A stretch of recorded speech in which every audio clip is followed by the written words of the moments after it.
Here's the last one. And this is cool because this actually came from a video. This is a screen capture. Nice. I'm presuming. Let's do this. I'm presuming that that was the first time you saw your issue in a store. And so talk us through that. So basically, this is a magazine rack. I think it's in a pharmacy. It's in a Publix. It's in a Publix. Mm-hmm. And there you go. And you took you. It's about a 9-second video.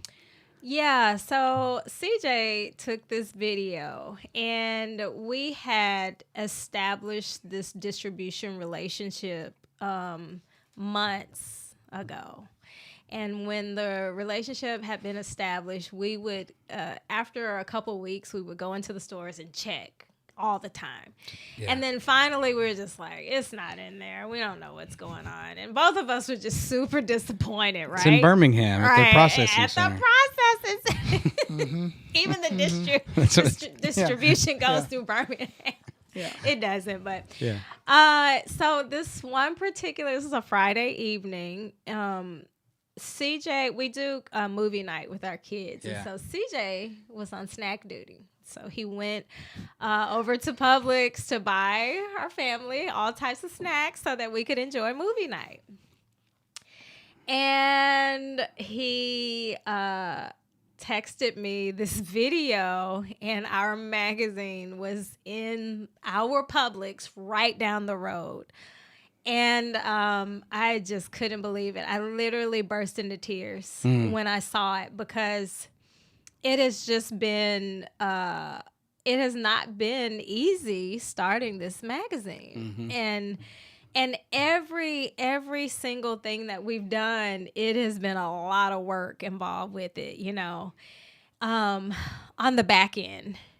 And so seeing that finally in a Publix was just such a big moment for us. It's really indescribable. And yeah, we would continue to go in and we would see it slowly dwindle down, and CJ even got the chance to watch someone pick it up in an aisle. Tell them the story about somebody picking it up in the aisle. So there's a few of them. I try not to be a stalker.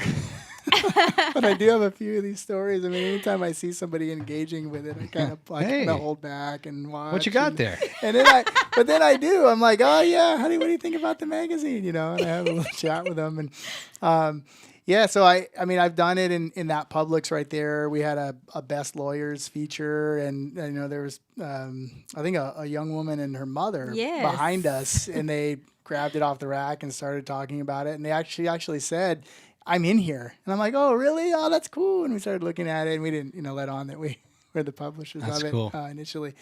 And then, another couple at Whole Foods. And Whole Foods was, when we saw it on the rack at Whole Foods, that was a big thing, because that's where I used to see Honolulu Magazine all the time, was at our local Whole Foods there. And I just knew, like, as soon as we're on the rack at the register at Whole Foods, okay, major milestone. That's a milestone.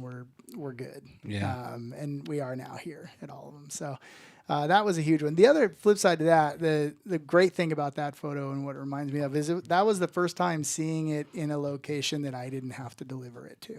Yeah. So that was also the other thing that I really like about this photo too is that it's right underneath those gift cards. Yeah. So you got like good location. Yeah. I mean, you're in the top right corner, and that's a pretty good set of gift cards.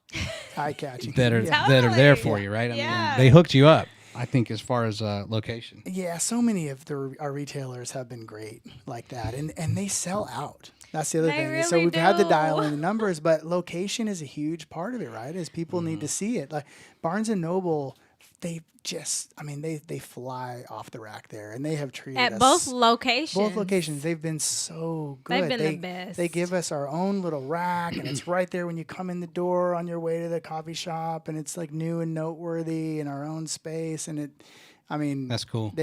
They're so great. Yeah, we're really grateful for that. Yeah, it was the Barnes and Noble relationship and things going so well there that opened up doors to distribution so quickly. Because normally magazines don't get distribution until like year 2 or 3, sometimes later. But because we had such good sales traction with the 2 local Barnes and Noble here, that the distributor was like, "Oh, okay, you sold that many. They're moving. Okay, well let's give it a go. Let's see how it goes."